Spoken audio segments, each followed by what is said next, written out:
Pat, you were full back in '73. I was, Liam. That's Yeah, mighty full back you were. That was a terrible foul there on you. Who are those dreadful people? Well, first of all, Liam, I would like to say that I'm delighted that you put Tony Dolan sitting beside me this evening, because for 10 years he sat on top of me. So, so I think Never. so I'm delighted to have escaped this evening so far. That's right. How many years? What were your years, Pat? What years? I started in October of '68, Liam, and I finished up in June of '79. I had 11 years. 11 years. 11 years. You're mostly in the full back position, was it? Full back. I spent a period at centre back in '73, Liam. But most of my better hurling was done at full back. Yeah, I remember that. You had an injury then, which was only happened while you were training, wasn't it? Yes, we were training for the '79 Munster final against Cork. Yeah. And it happened to me on the Thursday evening prior to the game. I remember that.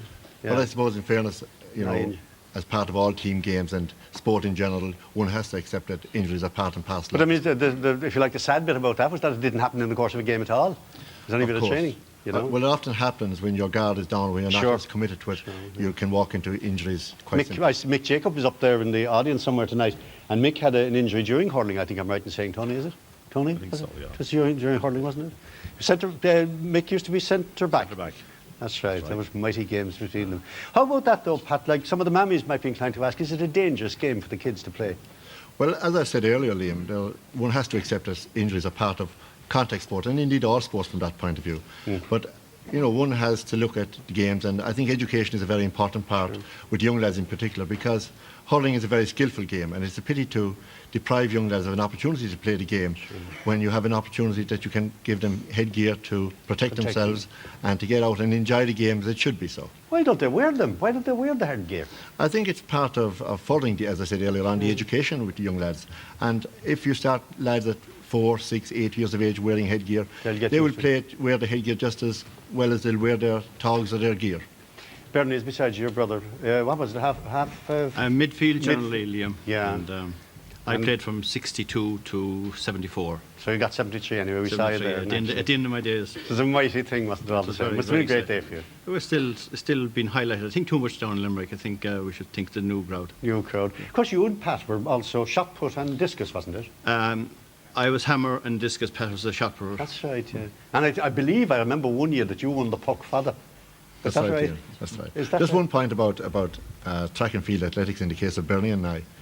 One difference about winning a national title in athletics against winning a national All-Ireland title is that you wouldn't have 50,000 people to welcome you home. Sure, I appreciate that very well, Pat. Richie is beside you, Richie Bennis. God, I remember one day with you in Thurles against Tipperary, I think it was. That's right. The final point, was it, Richie? Yes, final throw. God, man, it was marvellous. Oh, yeah. That put you into the All-Ireland, really? It did, really, but it was only, the other 14 had a big say in it. But as Bernie said, I'd like if there was something new to be remembered after next Sunday. One thing about you, though, Richie, now there's no doubt about it, that you cannot win an All-Ireland without a great free taker. Is that not so? Oh, that's very true, and lucky enough we have one at present. You have? But that said, we gave a little contribution to Wexford in 1960. We Seamus Quayle, Lochmethrin, played for Wexford, who was a cousin of Joe's, who's in goal at present. We won't be as generous next Sunday, I hope. Okay, Richie. And that's Leonard. Yes, Richie. I have a brother home from South Africa to the match. He actually played against Cork in the 1970 league final, Peter. And he'd gone back Monday morning. And I hadn't time to say goodbye to him yesterday. I came up yesterday. So, Peter, goodbye. God love you, Richie. Well done, mate. Well done, lovely. Leonard Enright, you were in full-back also, weren't you?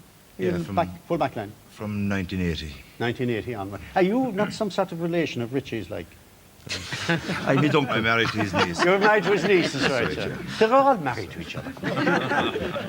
What years were those that you played, Leonard? I started in 71. And came forward then. Why didn't you play in 73? Didn't you give me a break? Somebody wants to get looking at that, you know. I just selected you. I suppose you would. Anyway, it's great stuff. That's four of the great Limerick players there now, anyway. Okay, somebody else.